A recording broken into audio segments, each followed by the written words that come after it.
you're serving. Don't just say, I want to serve everybody. I just want to help women. I just want to know, who are you serving them and why? What is your why? And I tell people a lot of times, especially when I was in network marketing, when people would join my team, your why has to be strong.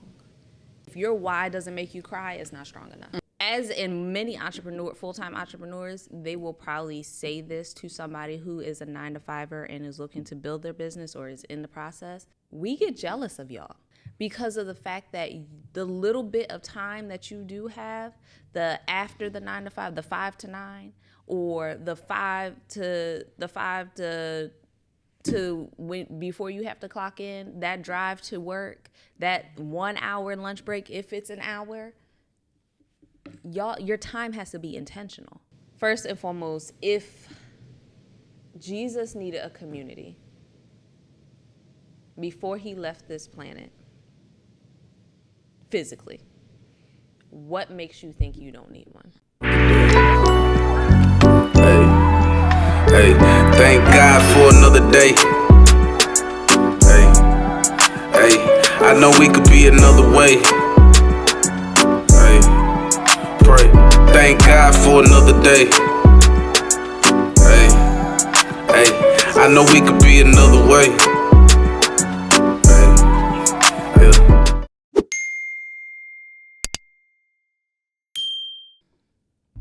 To be a sanctuary, pure and holy, tried and true, and with thanksgiving, I'll be a living sanctuary for you. I love that song.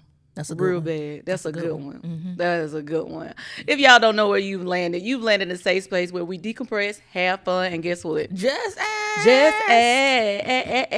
We're so excited that you're here. It's Thursday now. It is Thursday. And it might not be Thursday when you watch it, but it's Thursday. Thursdays are our days where we launch. Yeah. And we launch. And you got new episode after new episode after new episode after new episode. Okay? So y'all keep coming back. Super excited about today because today I have not just a guest. I got my girl. Yeah. Okay, I got my girl. But also, you know who else is on this platform with me? My girl, Desiree. Hey. Desiree. Hey. Desiree. Hey, boo, how you feeling? Hi, Jessica. That's how you feel. Yes, I'm feeling amazing. Oh, okay, that smile looking amazing. Yeah, I'm just, honestly, I'm just grateful. Like, at the end of the day, things could be so much worse, right? Like, even though like things aren't going how we may think they should be going, right? The reality is, there's always somebody worse off, such a worse situation. So I'm just grateful for His grace. Listen, because the grace and mercy is real, okay? We just talked to Omar about that, like living in grace. We've been talking to our community about that, you know. If you haven't joined yet, I don't know what you're waiting on. Come on.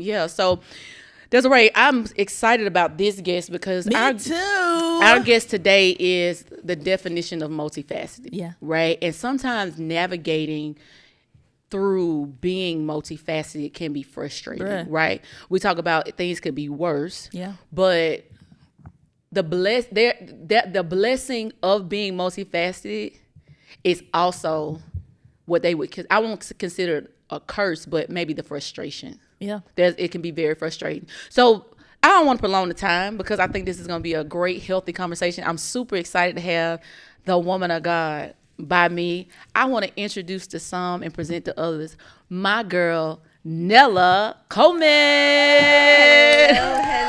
Hello. Nella, Ella, Hey, boo, how you doing? I'm blessed and highly favored. Are you blessed? The makeup is makeuping. Thank you. She's I was trying beautiful. to match you because, I'll be watching you and you be up here with your lashes and stuff. You should have saw me in the car. Girl, I'm bald and beautiful today because I can't find this glue. I cannot find this glue, but it's okay because the glasses always cover it up. Okay. They always come through. So Nella, how would Nella describe Nella? Lord Jesus. Because when we talk about multifaceted, you have a lot that you do. Yes. A lot of talent, a lot of understanding, a lot of wisdom. So how would Nella describe Nella? Nella would describe Nella as, I'm actually, before I even give all the titles, I'm actually in a season of rediscovering. I love that. I'm in a season of rediscovering myself, not even relearning the things that I like, because as time goes on, your taste changes, your interests change, your mental state changes, all of the different things about you change. So I'm in a season of discovering myself again, learning the things that I like, setting new boundaries, and everything else. So as of now, I am mommy, I'm wife, I am a entrepreneur, full-time entrepreneur, and a coach. So. And she's and being a woman modest. of God. A woman of God. Okay, we can't ever forget the woman of God. Okay, I think that it's very interesting. One of the things that she's being very modest on is that not only is she a coach, but she is a community builder. Like, you can't just say folks can be coaching people, but you outside like building communities, and not just even her own community. She building other people's communities. Yes. All right, y'all hear me always talk about David Shands #, community builder, like right here. Y'all looking at the person that anytime something comes up, she's thinking about me, something's happening, where it's a hosting opportunity, a moderating opportunity, my girl really like be looking out. And so I want to publicly thank you for always considering me for opportunities. And so that's why it's so important who you are around, and also making sure that you're presenting yourself as you want to be seen. Like making sure that not only you asking for opportunities, but that you're the quality for the opportunity. I don't know who needed to hear that, but listen. Look, well, I want to thank you for always showing up in the capacity that you show up, and not just as my friend, but as Jessica, the podcaster. Because had you not, I would not have been able to say Jessica without the shadow of a doubt. Like, the moment that we said in the podcast community, when we had said, okay, we need somebody that's going to coach Wednesdays, that's going to teach, instantly you came up in my mind. Yeah. And Carl had asked, he was like, are you sure?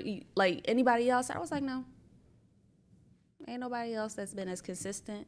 Ain't nobody else that implements that comes to my mind. Ain't nobody else that can teach the way she's going to teach. Ain't nobody else going to pull the things out of people that she's going to pull out. Jessica. Ain't no ifs, ands, or buts about it. Man. So when let's just go here, because I think we finna get real comfortable. Oh Lord.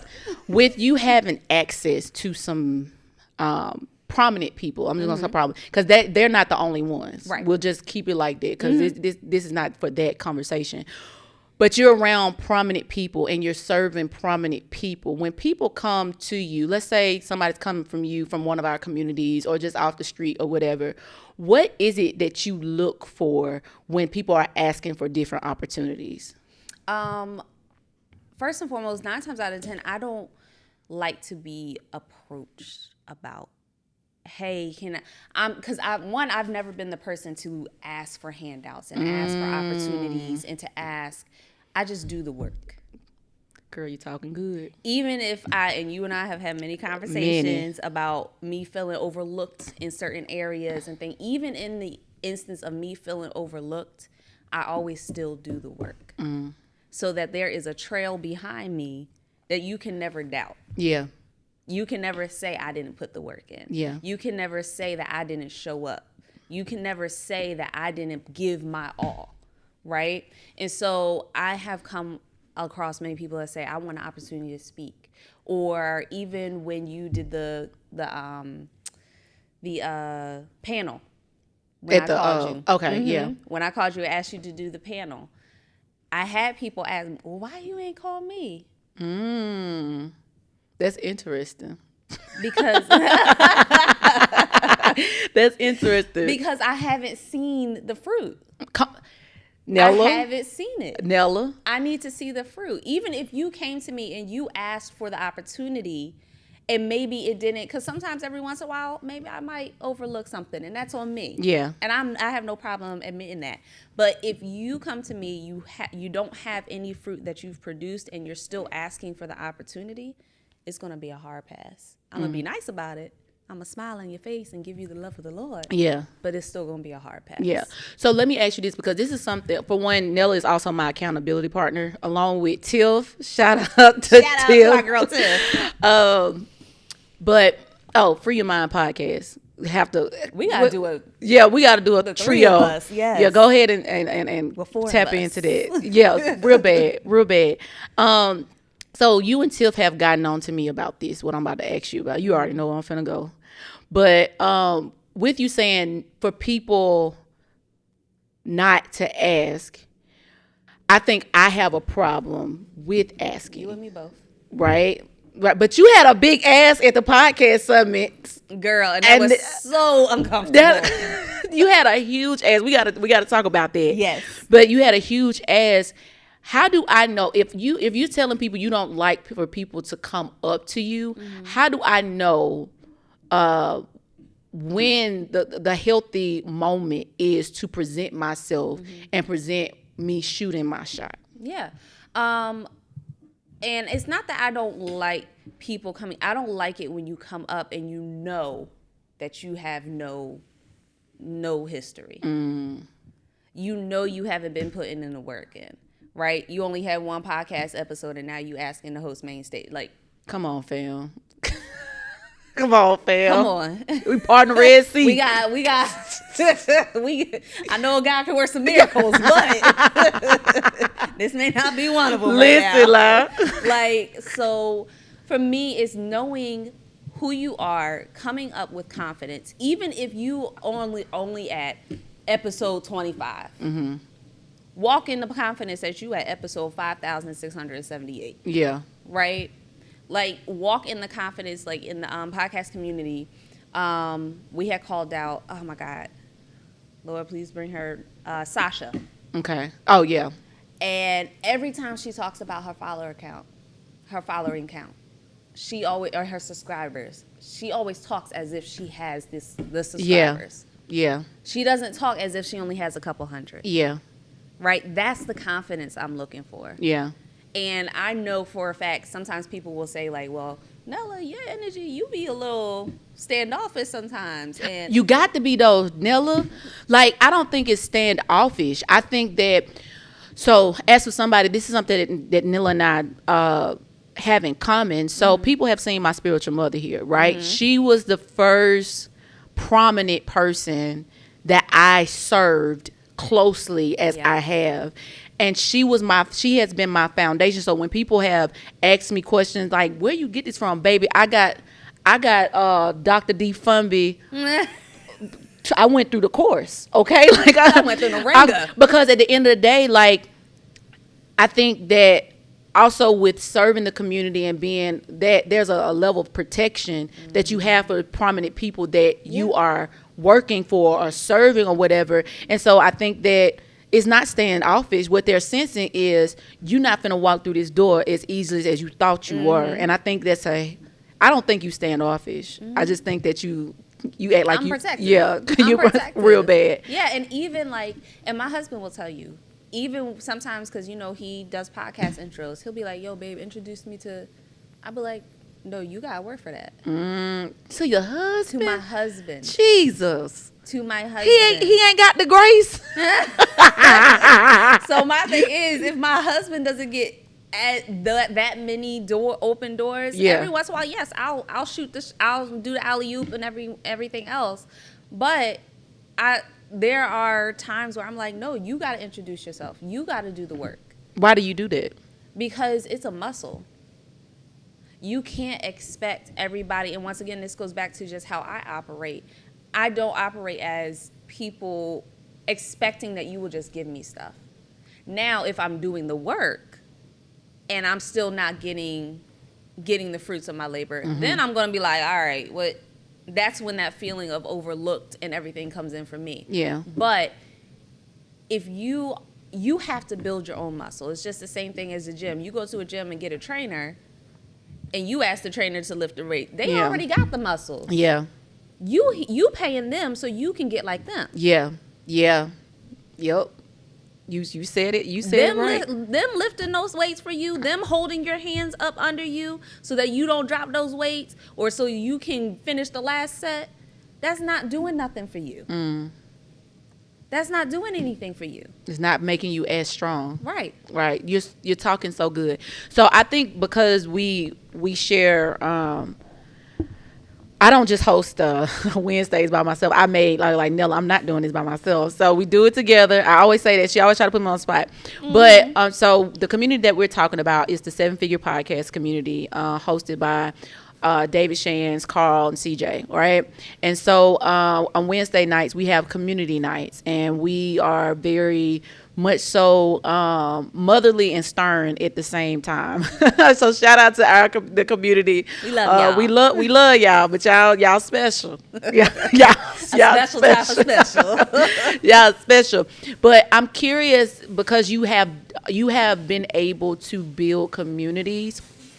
What's, as podcasters, as creators, as influencers, because that's who we're talking to, that's who our community is geared towards, what's the first steps that I need to take in deciding to build a community? Because there's a lot of options there, and when people say community, sometimes we get that misconstrued with like engagement or anything like that. Like, can you give us like the foundation of building a community? Yeah, definitely. First and foremost, you have to know who you're serving. You have to know who you are serving. Like, even with God coming, with Jesus, he knew who he was here to serve. That's good. When he was on this earth, he specifically asked, who needs a doctor? The sick or the healthy?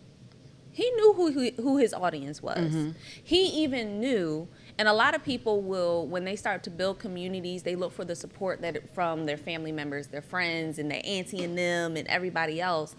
But even Jesus knew that he couldn't start where he came from. He had to go to every other city around, then came back. We have to do the same thing. Know who you're serving. Don't just say, I want to serve everybody. I just want to help women. I just want to know, who are you serving them and why? What is your why? And I tell people a lot of times, especially when I was in network marketing, when people would join my team, your why has to be strong. If your why doesn't make you cry, it's not strong enough. It's not strong enough. And a lot of times I would have people go sit down with a piece of paper, and I would say, why are you doing this? Why are you on my team? And they will write it down. And I'm looking at their facial expression, and I say, why? They write down the next why. Still not strong. Why is it hard to get people like to understand that though? Like, because I know I've told the people this before. Like, people are like, why did you start a podcast? And I'll just start like, because the Lord told me so. Now that's I'm passionate, but because my relationship with the Lord. Yes. You know, but I do understand that everybody doesn't understand that. So for people that are struggling with their why, how would you direct them into finding out their why? Or is it just that like what I just said? Just writing it keep down. Writing it down. Keep asking yourself why. So the very first time, I'm trying to think of the book, Know Your Why. Know Your Why. That's the book that I started reading, and that book is so torn up on my bookshelf now. And I was reading that book, and I was sitting in that job. This was when I was still working in corporate America. I was sitting at my desk, supposed to be working, supposed to be taking calls from people that done got into accidents. I was in insurance at the time. Yeah. But I'm sitting here reading this book at my desk, and I pull a sticky note, and I started writing my reasoning. And at the time, I was pregnant with my daughter. And originally, the reason why I wanted to build my network marketing company was to make sure she was good. Yeah. But then I kept asking myself, why? Why do you want to make sure she's good? And I would give another reason. And I believe what I wrote down, the sticky note is still sitting in my notebook at home. I wrote down, it was something along the lines of, I never have to want. Why do you never want her to never have to want? Because there were things in life that I wasn't able to get. Well, why? And I kept going and going and going until I was literally at my desk in tears. And then when that nerve got struck, I was like, this is my why. It ain't got nothing to do with my daughter. Do you remember that moment? Do you remember what that crying, that core why? Yeah. I have been in situations, I've been in domestic violent relationships. I have been homeless. I have been in situations where I didn't know where food was going to come from. And for me, not having that control over my life, it had nothing to do with making sure she never has to want or anything. Of course, I want her to benefit from it. Right. But it had everything to do with feeling in control of my surroundings and feeling like I got this. I can provide for this child that's on the way. And feeling like I'm never going to put her in a situation where we're eating out of a trash can. I'm never going to put her in a situation where we gotta make sure tonight you can have this much oatmeal so we can get to Monday. Yeah. Right? And so that's where my why ended up coming from. That's so good. I want to eventually go to the motherhood piece because Desiree and I aren't moms yet. Well, I'm a dog mom. Hey, amor. I'm a dog mom. But it's not like taking care of a child. Before I get to that question, I think I'm curious to know what do you consider the biggest mistakes people make? Let's say 2 to 3 mistakes people make in building communities. For the money. That's the first thing. Community is not about money. And a lot of times people think, when we think communities, they only think about Facebook groups, Discords, Mighty Networks, and different platforms. Community was around long before social media. Yeah, that's good. Martin Luther King built a community of people. Malcolm X built a community of people. But it was all facing one issue, one mission, right? We can go down the line of Black Lives Matter.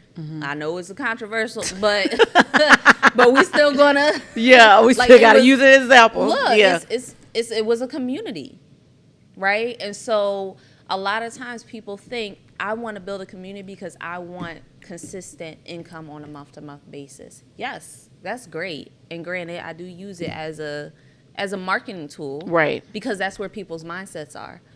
But at the end of the day, if you're only focused on the money, your audience is going to realize that. Yeah. They're going to feel that energy. Yeah. But if you're focused on transformation, if you're focused on giving the information, if you are focused on making sure that your people are leaving with better than they came to you, you set. That's so good. So I got a personal question, and because we're gonna say this out loud, because Nella and I have conversations where I get fussed at. I think I get fussed at weekly for something. I don't know.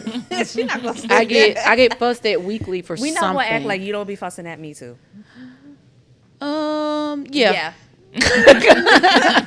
Yeah.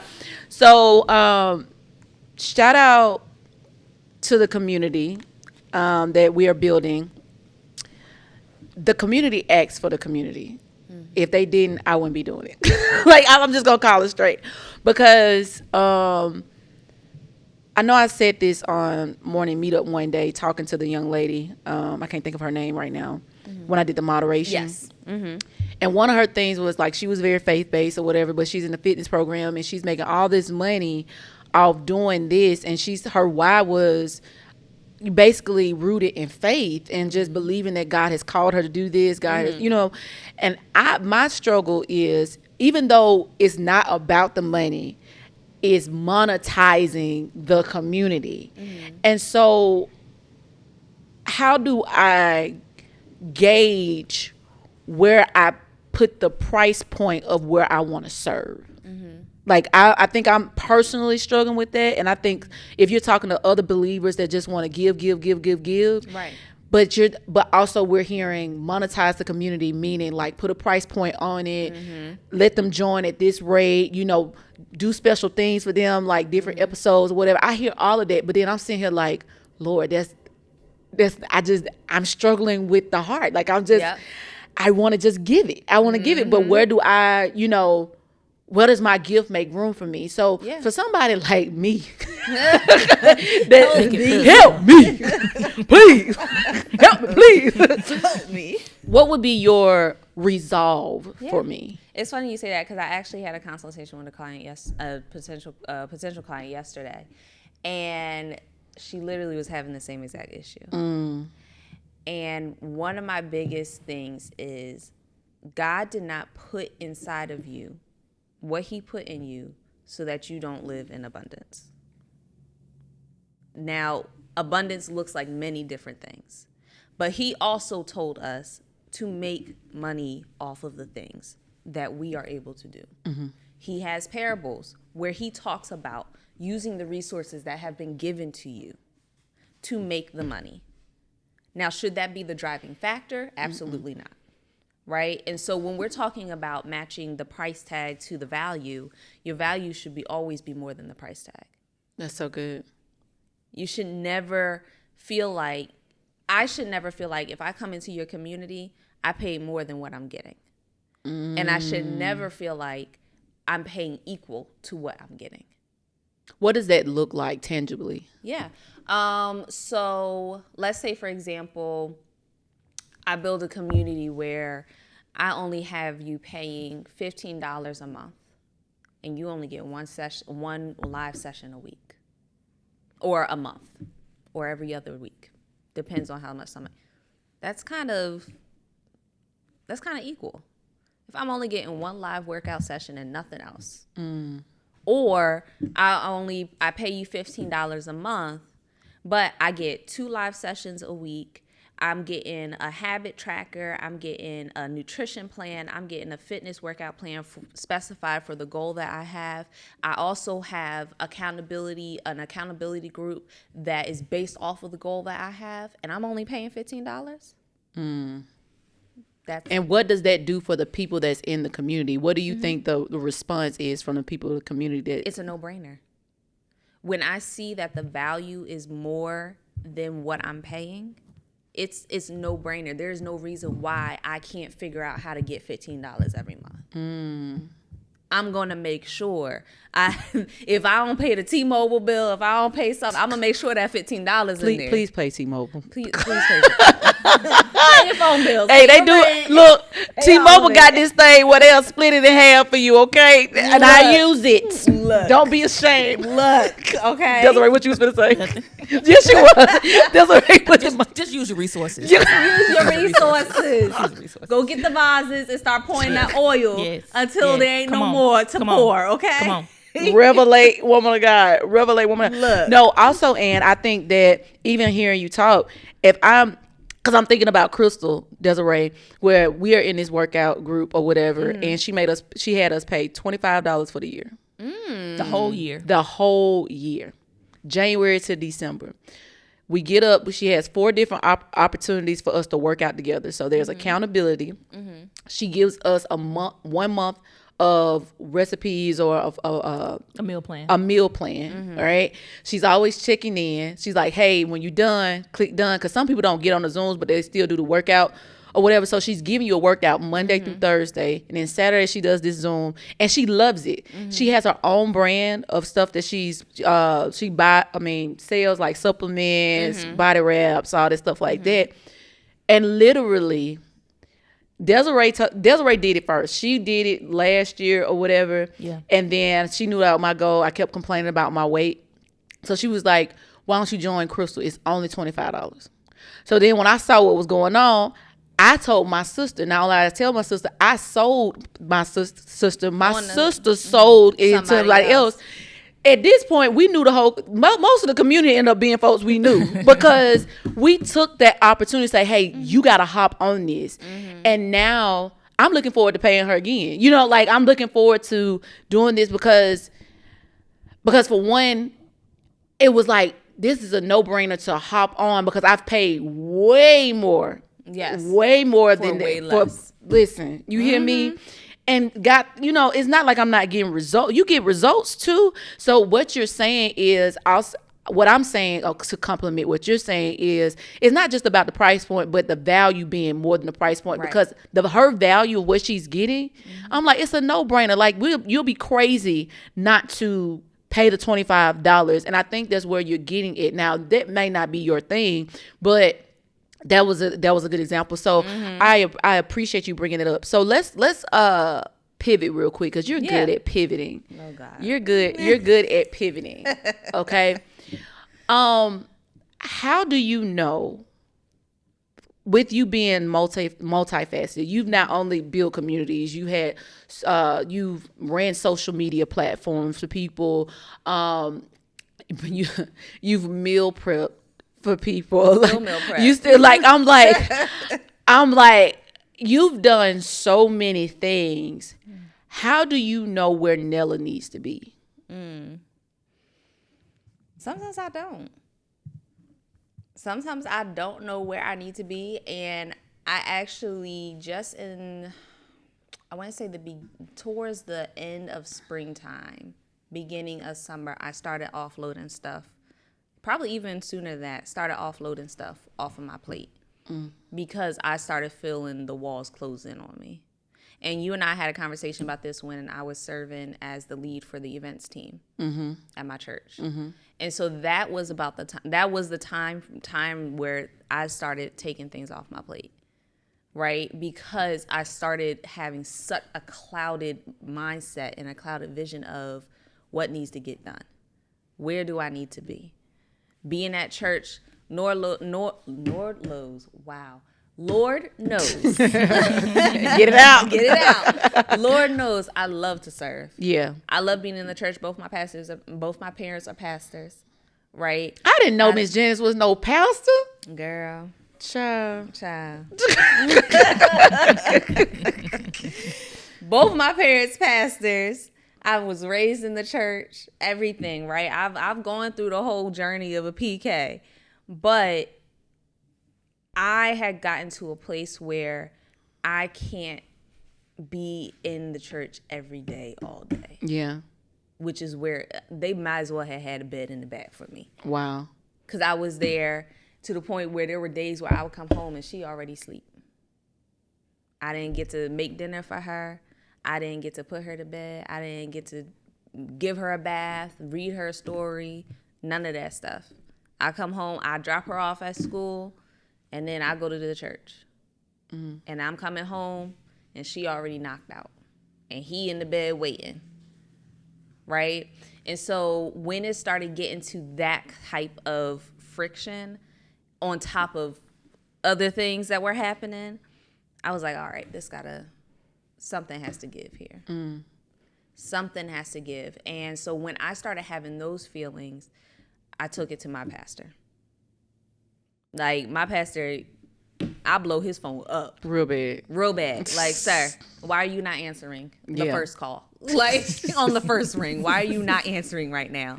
And he and I had a conversation of seasons in people's lives and how sometimes you're going through a season, but there are times where you serve a season. And so I've started to notice in my life, okay, like even now, the meal prepping. Yeah.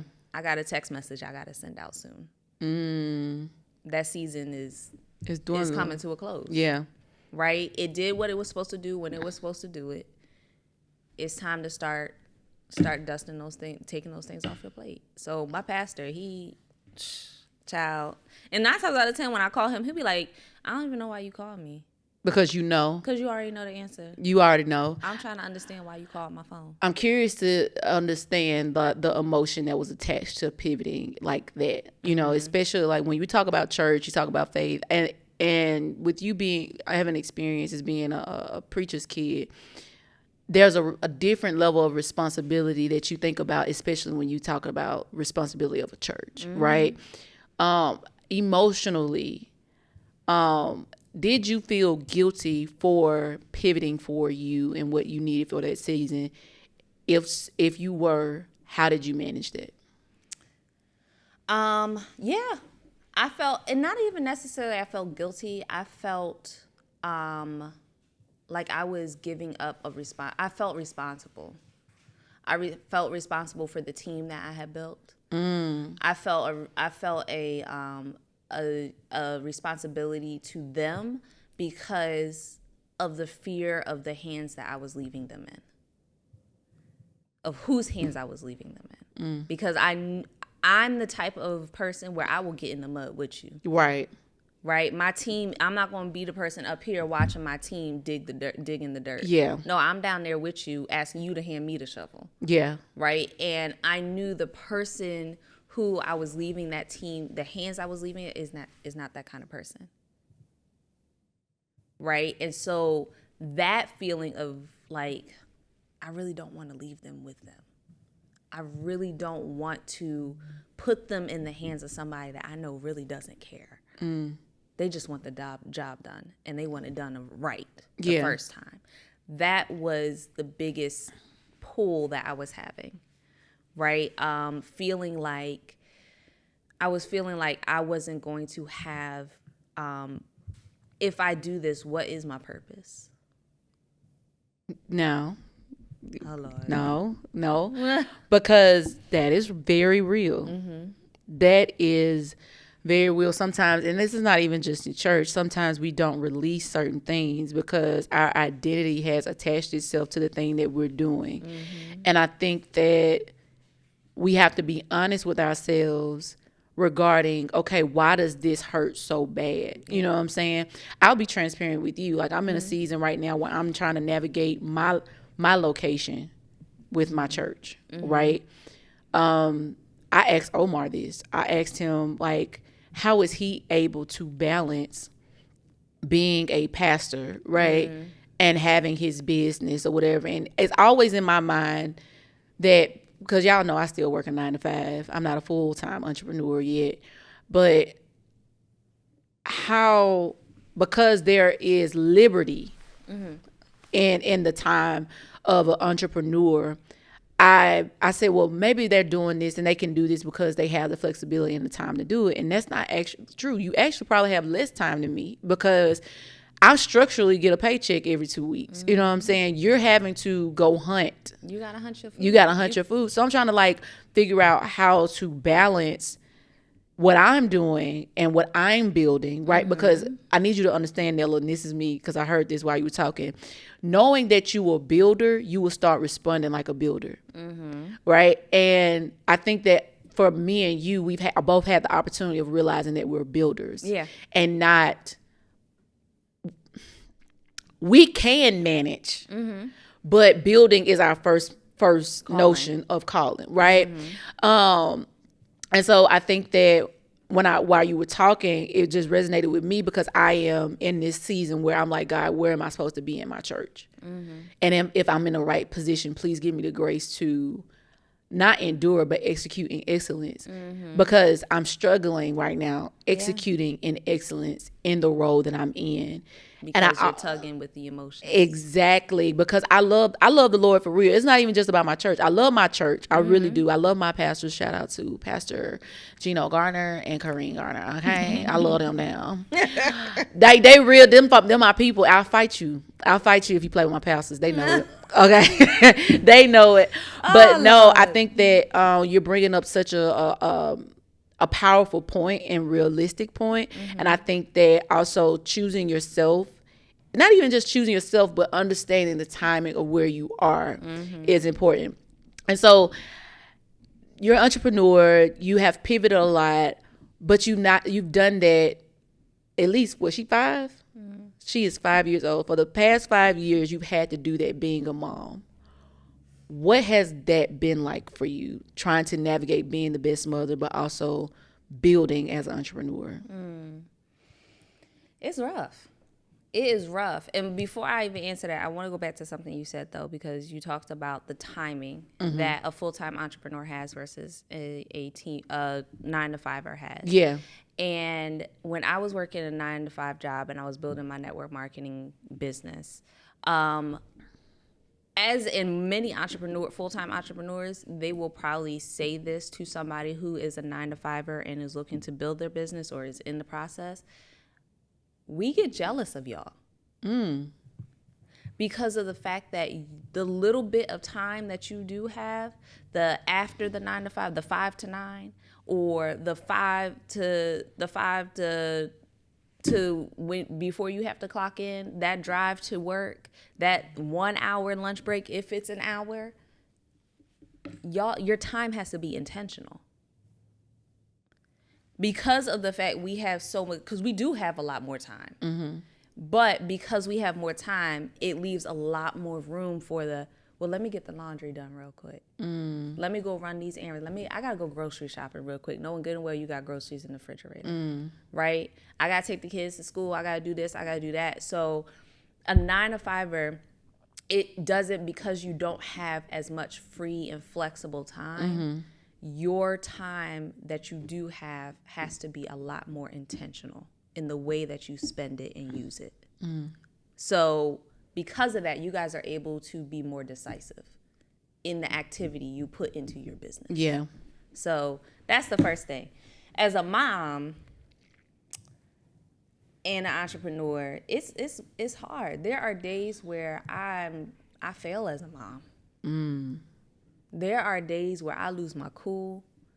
There are days where even when I was pregnant with her, well, not even, right after I had her, I was in the process of writing my second or third book. Yeah, you left that out for the audience to let them know that you were author, but go ahead. I'm sorry. It's okay. It's okay. And she talked about me giving her the heat. So y'all, look, I was in the process of writing my second or third book right after I had her. And I remember sitting on the couch, her in one hand, trying to rock her to sleep, and she trying to hold the bottle up with the left, and then over here writing on the right hand side, writing the book, trying to get things done before I had to hop on the call for my networking business. And right before I had her, I lost my job. I was fired. 6 months pregnant. No, a little bit before 6 months. I was 3 months pregnant when I gave them my maternity leave notice. A week later, they served me a termination notice. Oh, wow.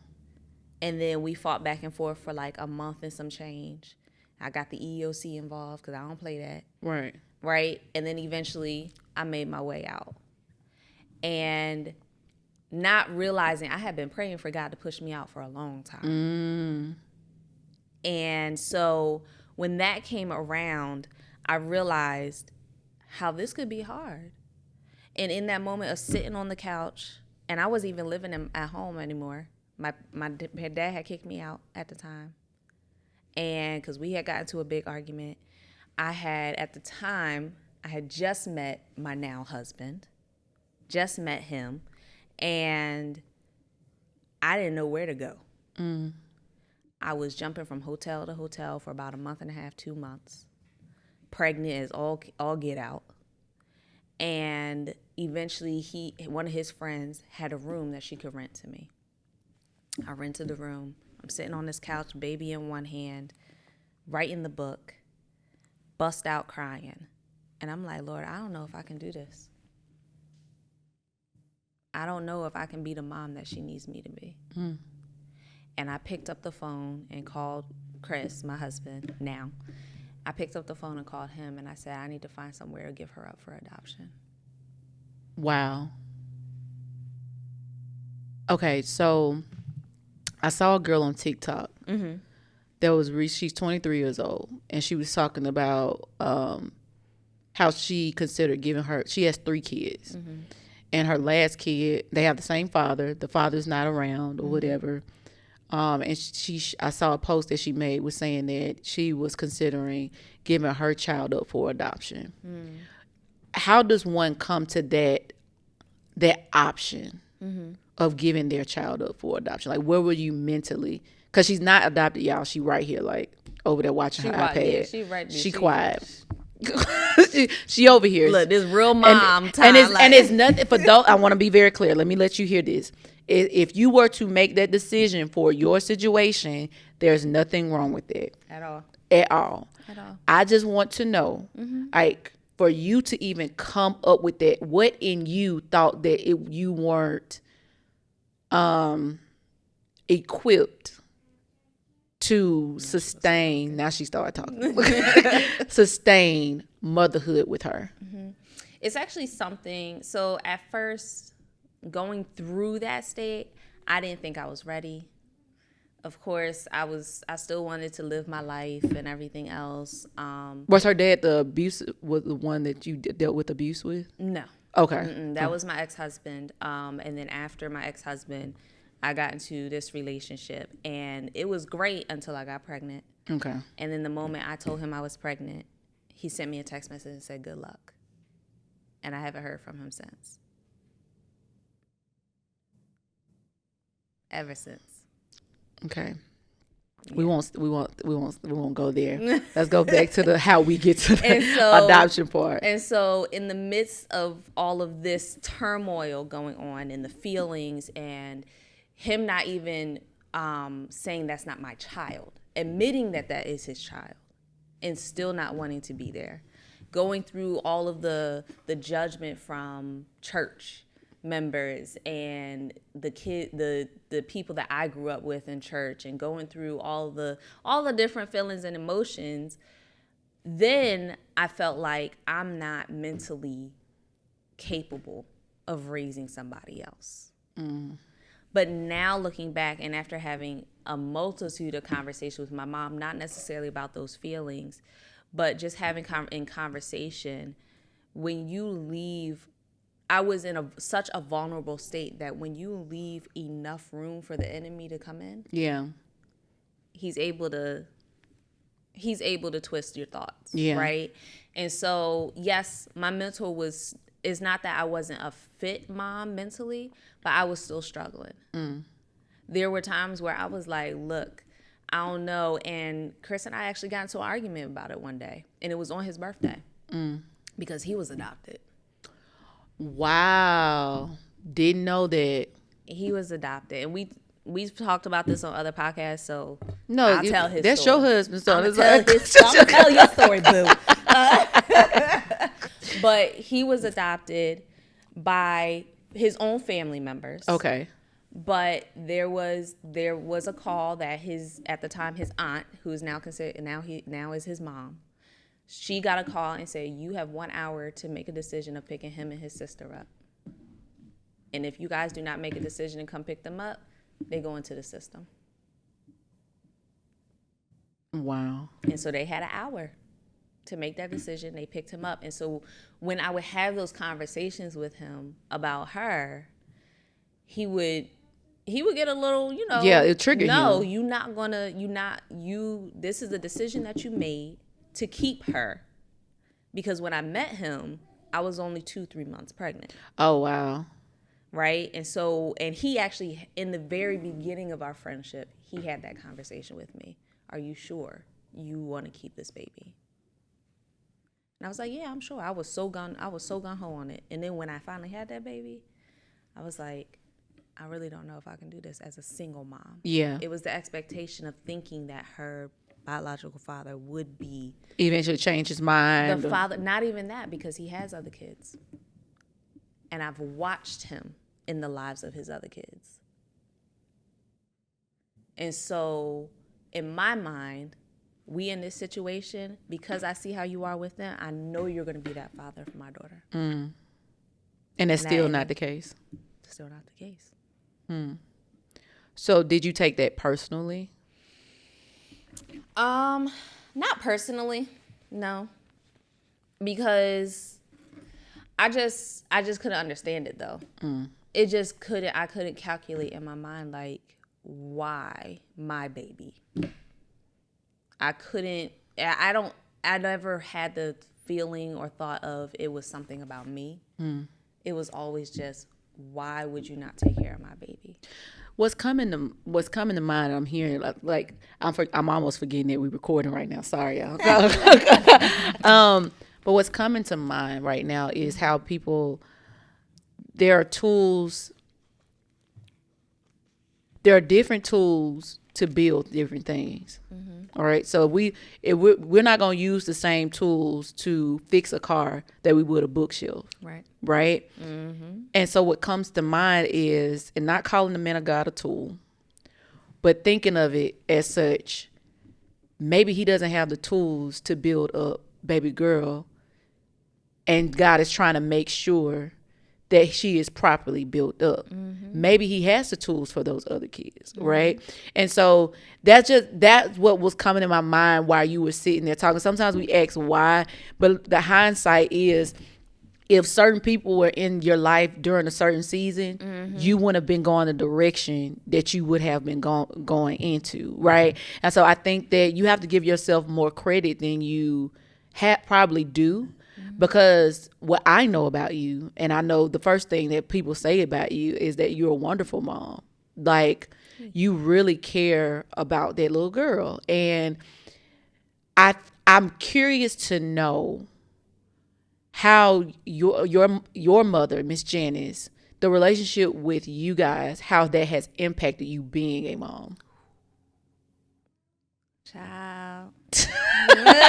Y'all should see how she looked at me. That was a look, Desiree, wasn't it? Child. So, and it's actually funny because my mom was a single mom. Okay. With my older brother. She was a single mom. Now, granted, his father, he's always been in his life. Mm-hmm. She did what she had to do. She went through college with him on her hip, like everything. She did what she had to do. But we actually, I want to say probably about 2 or 3 months ago, I sat on the phone with my mom and I told her she didn't have these conversations with me. You didn't have the conversations with me of and we always, like, people always joke in life about how there's no handbook. Mm-hmm. There's no handbook for life. There's no handbook for parenthood or motherhood or whatever the case may be. And it's not that there's no handbook, but there are people in your life who have gone through what you've gone through. And the time to talk to me, and not just in general, but not personally, but in general, the time to talk to somebody about the things that they're experiencing is not when they're experiencing it. That's so good. It's before they get to that point. So the moments where I had the conversation of, Mom, Dad, I'm pregnant, that was the most gut-wrenching moment in my life. How did they take it? Disappointed. How did that make you feel? Like a disappointment. I think parents don't realize that, though. Mm-hmm. That word, disappointment, I just talked to my spiritual mom about this. Mm-hmm. And I was just like, I'm so, when I tell you there's an anxiety attached to disappointment, and it's like, when I hear that I disappointed you, that means I don't even deserve to be here in my mind. And so I think that you even saying that is an opportunity for parents to be mindful of the language that they use. Mm-hmm. You might be disappointed. And the thing is, they won't, sometimes my dad will tell you he's disappointed. Yeah. But typically it's not even, because I'm very sensitive to energy. I'm very sensitive to body language. Yeah. And 9 times out of 10, most parents will not say it out of their mouths. Yeah. But the energy that they give, the facial expressions, the body language will show, I'm disappointed in you. Yeah. Which is is more passive aggressive. Yeah. Which makes it worse. Yeah. And so for me, I've always dealt with the fear of disappointment my whole entire life. Mm-hmm. Feeling like I've not making my parents proud. Always making decisions that they didn't want me to make. Yeah. Like when I dropped out of college, I knew my dad was disappointed. I know he wants me to go get a degree. I know even now, me being a full-time entrepreneur, it drives him up a wall because he wants his daughter. I understand it comes from a place of loving and caring, mm-hmm. but at the same time, it puts the feeling of being a disappointment on me. And I've dealt with that my whole entire life. Mm. Right? Especially with the golden child coming behind you. Mm. Oh, you got a younger sibling. Brother. Mm. And he's doing all the things. right? I'm wonder, and I don't like to.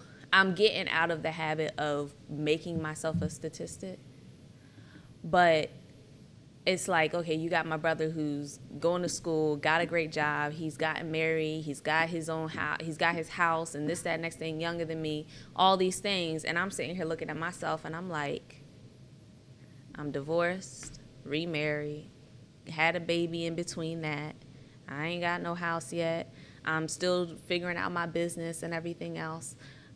Dad over here want me to get a job. Mom wants me to get a job. Grandma wants me to get a job. Like all the different things.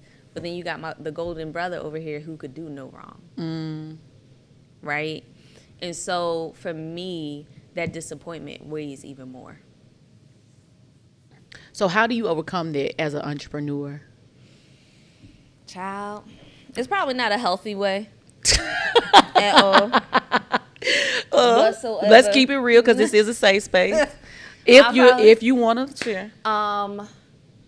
When I had my first divorce, I'm not gonna say it that way because that leaves room for another one. When I got divorced from my marriage, that feeling of disappointment, because we don't do divorces. Yeah. Right? That we as Christian folk, as believers of God, you figure out what it is and you make it work. Mm-hmm. You make it work, right? And so that feeling of disappointment, I ended up becoming an alcoholic. Real bad, to the point where I think I got hospitalized twice. One time one friend came, and thank God she had a key to my house. She came home, found me passed out on the couch, and rushed me to the hospital. Another time I had went to the club for the weekend, and this was long before baby girl was born. Went to the club, went to Atlantic City with friends for the weekend, and they didn't know where I was. I had told them I was going to the restroom, and they couldn't find me by the end of the night, and I'm waking up in the hospital. Because I just didn't want to feel. I didn't want to feel the pain. I didn't want to feel the disappointment. I had that feeling of, well, then I'm just better off not being here, right? What's the point of me being here on this planet if I'm such a disappointment? And so for me, over time, sometimes I bottle it all up, which is the not healthy part. Yeah. But then I have my moments where I'll call somebody up like you. Yeah. Right? Yeah. And I have my moments where I will just go in the bedroom and cry.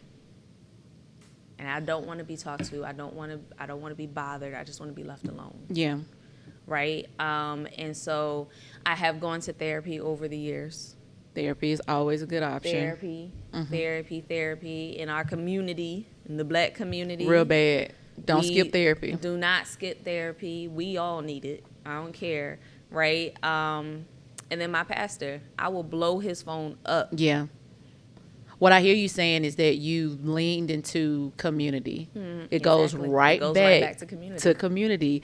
And that's why, whether free or paid, it's always an opportunity, because I paid for the community 7-figure pod. That's where I met Nella, and she didn't know me from a can of paint. She gave me that little stank attitude when I first met her, like everybody else does. Right? She had a little stanky attitude. I did just not. like She stank. It was stank, bro. It was like, because I can't. It was with a podcast of it, and I was just like, the first one I was moderating on, I was like, hey, I'm Jessica Williams. She's like, okay. I was like, I am somebody that's on the flyer. My hair is red, so I know you should not. It was just like, and then I had been on a call every week. Okay, like, but now she loved my dirty job. Now she loved my dirty job. But no, sis, no, it goes back to community, y'all, and I really want y'all to hear that part. Like, bless you, baby girl. You got some tissue over here. Right here, baby.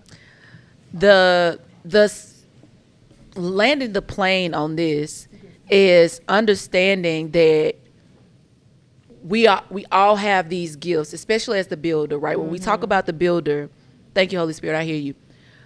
You as a builder needs a community. The educational part of the community, okay, cool, that's a benefit. But the best part of being in a community is the fact that I get to meet Nella. Hashtag, if you haven't heard, Desiree and I would not be friends if we did not join the same community. Yeah. It's not around anymore. That community is not, so don't even try to join that community. That community is not there.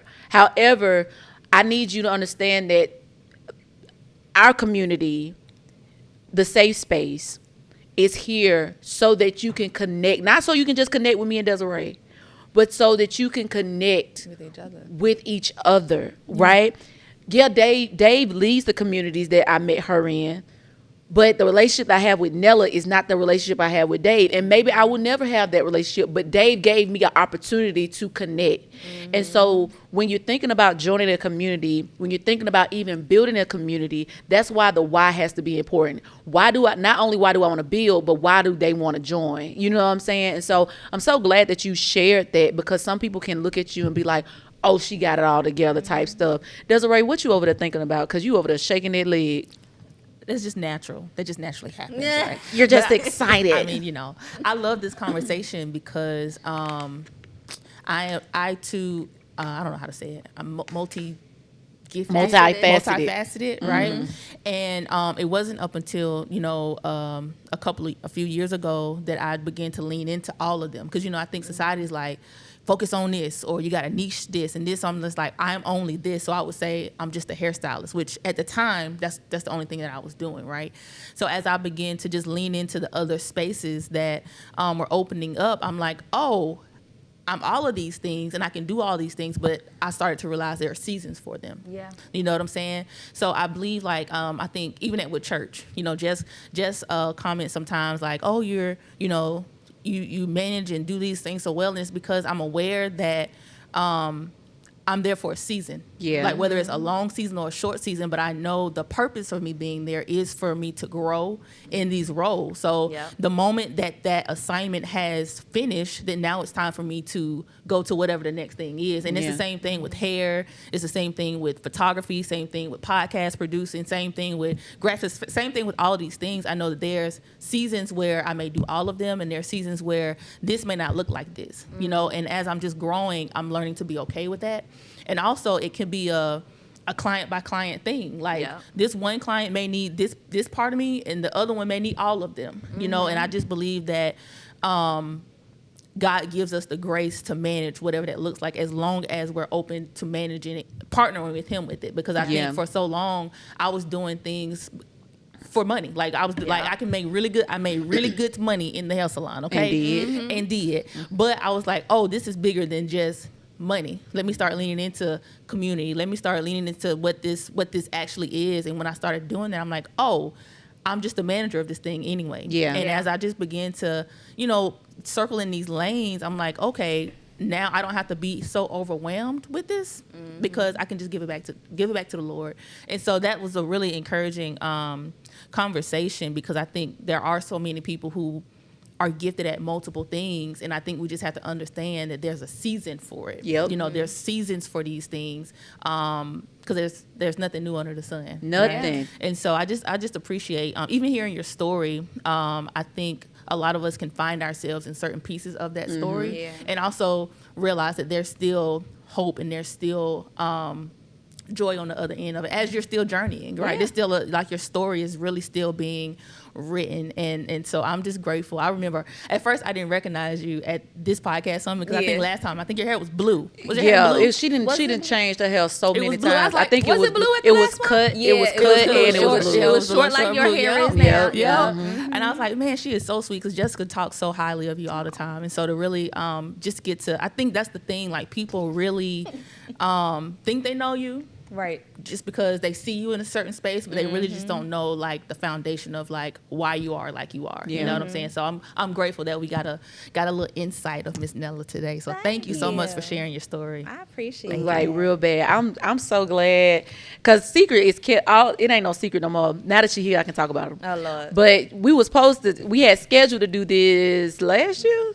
Yeah, was it last year? Or earlier this year. Early this year. And we finally got to, get Yeah. Nella in the building. Nella's family, she has an open door to Jess Ask, just because of the relationship, And the only way I got a relationship with Nella is because I came in the community. And so I know we talked about a lot, and you shared a lot. On the tradition, as you already know, as a tradition, we allow our guests to have the final word. And so if you came with anything on your heart or something just you want to like hone in on something that we've already talked about, the floor is yours. Okay. First and foremost, I want to say to you, 'cause I don't think I've ever shared this with you, but this friendship is a friendship that I prayed for. Oh, don't make me cry. This friendship will go ahead, get the tissue or something. 'Cause I have one in my hand. this friendship, I have always prayed for friendships that stretch me, that I can build with, and because I have always felt like the loner. I've always been the person that's there for everybody, that pours and pours and pours into the friendship, but then nobody pours back into me. And so I thank God for you, because you have been that friend for me. Girl, we both to start crying. My lash is big enough to cover my tears. Like, you have been that friend for me, and I thank God so much for you. You are amazing. You are spectacular. I want you to live louder than that redhead of yours, because there is so much more that is in you that has not been pulled out yet. You be pulling stuff out of people, but there is so much more in you that has not even come to the light yet. That's the first thing. I'm trying to be quiet. I'm trying to be quiet. She hates when I do that, y'all. She hates me when I do stuff like that. What I would say to your audience and to those who are watching, listening, first and foremost, if Jesus needed a community before he left this planet physically, what makes you think you don't need one? What gives you the audacity to feel like I can do this by myself? I got it. That term self-made, if Jesus wasn't self-made, if he wasn't able to spread the word the way that and I'm sure honestly he probably could have, but if he wasn't able to do it without the disciples, what on this planet Earth makes you think that you can do it by yourself? So good. That's my first thing. My second thing is, just like I just told Jessica that there's more in her, you were placed on this planet for something. Don't shortchange yourself. And I'm saying this from experience. Yeah. Don't shortchange yourself. Don't feel like there's no reason for you to be here. I have gone through the trenches of depression. I have gone through the trenches of attempting to take my own life. There is no reason why you are not supposed to be here. So take it as a sign. If you wake up tomorrow morning, if you woke up today, you're not done. There is a reason why, whether that's you need to build a community, whether that's there is a community out there that needs to hear your voice, whether that is there is something that needs to be built, because we talked about being builders today, whether there's something that needs to be built, but it can only be built by your hands, that's why you're still here. That's why you're still here. Man, feelings are mutual. I always say the Lord knows who to put in my life, because at this point I'm okay with the friends I got. So look, she stuck with me, honey. Stuck like chalk, okay? Real bad. Nella, I'm so proud of you. I appreciate you so much. Desiree, you know what time it is. Love you, girl. Love you too. Listen, make sure y'all comment, subscribe. You haven't done so. I don't know what you're doing. But yeah, make sure you join the family. Make sure you get in community, even if it's not the safe space. There's so many different communities that you can join that make sure that you have what you need and get you connected to the right people. And so on that note, I love you guys. Until next week, until next time, remember, life could be much more simple if you just ask. What's up, you guys? We hope you've enjoyed that conversation, but make sure you like, share, and subscribe, and hit that notification so you don't miss an episode. We'll see you next Thursday.